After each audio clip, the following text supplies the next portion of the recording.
देश की राजधानी में इस जंतर मंतर पर सत्याग्रह कर रहे हैं। कल भी हम लोगों ने अपनी आवाज को रखा, अपनी बात को रखा, और आज आप सब यहाँ पर बहुत दूर दूर से चलकर आए हो।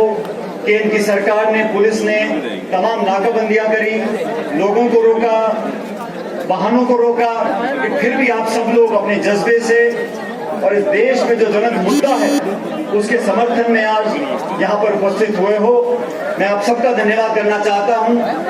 मुझसे पूर्व वक्ताओं ने जिन बातों को कहा मैं उनको दोहराऊंगा नहीं, लेकिन एक बात सच है कि आज हम सब लोग जिस बात का विरोध करते हैं, इस पूरे भारतवर्ष के 125 करोड़ लोग इस बात को समझते हैं, जानते हैं और हमसे इख्तियार करते हैं कि आज देश की केंद्र की सरकार ने जो अनावश्यक दबाव बनाकर अपने विरोधियों पर दबाव बनाने की जो कोशिश की है, उसका विरोध आज हम लोग करने जा रहे हैं। आज केंद्र की सरकार ने, भारतीय जनता पार्टी ने पिछले 8 साल के शासन में तमाम उन आवाजों को दबाने का काम किया है जो उनके सामने खड़ी हुई है।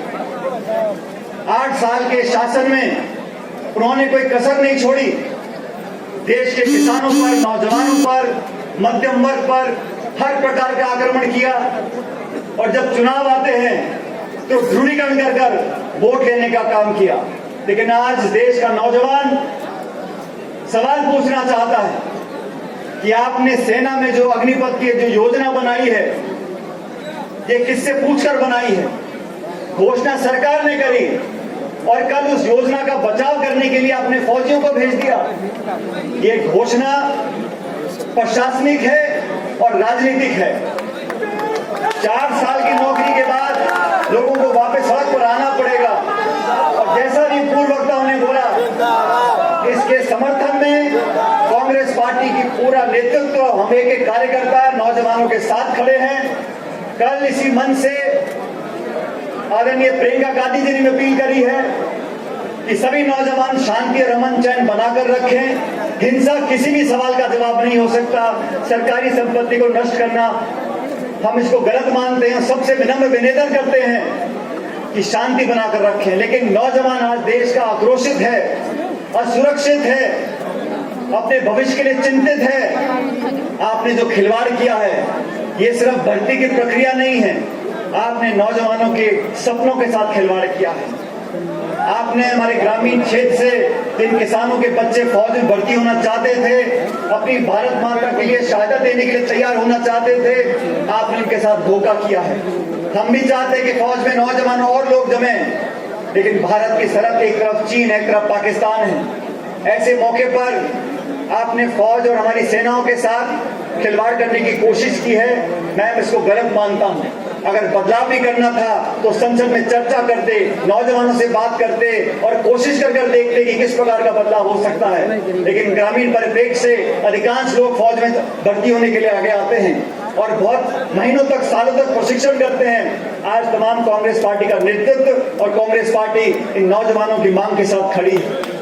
आज जो हालात जैसे पैदा हुए हैं, आज महंगाई है, भ्रष्टाचार है, बेरोजगारी है, भुखमरी है, पत्रकारों पर जो दबिश लगाई गई है, उसके खिलाफ अगर राहुल गांधी जी ने आवाज उठाई है, उस आवाज को दबाने का काम आप लोग करना चाहते हैं। साथियों, मुझे याद है जब देश का, हमारा संसद यहाँ पीछे लोकतंत्र का मंदिर है, यहाँ पर जब आतंकवादियों ने हमला किया था, अटल बिहारी वाजपेयी उस समय प्रधानमंत्री थे, सोनिया गांधी जी नेता प्रतिपक्ष थी।